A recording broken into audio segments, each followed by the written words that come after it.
Is Dragon Ball Sparking Zero cooked? In just under 1 month, it has lost 90% of its player base. Now, a lot of people are contributing this to basically all of the cheese that you see online, with people going instant Sparking mode, spamming Ki Blast, and then using their unblockable ultimates. And yes, I'm looking at you, Broly and full power Jiren mains. Now, there's nothing wrong with this in my opinion. It's still a tactic within the game, and if it's in the game, you can use it.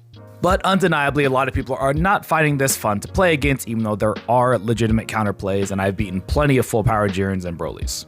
But what if I told you this is a completely normal thing, and this doesn't mean anything bad for Dragon Ball Sparking Zero? And I'll show you this with numbers. If we look at the peak numbers, at 29 days ago, we had 122,000 players. At a 24-hour peak, we had 13,000 players, and players right now is about 12,000. So yeah, about 10% of the player base. Now let's look at Tekken 8's player base. At a peak at 10 months ago, it was 50,000.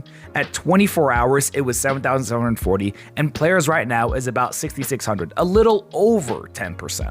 So realistically, the difference between Dragon Ball Sparking Zero and Tekken 8 in terms of its player base percentage is basically the same.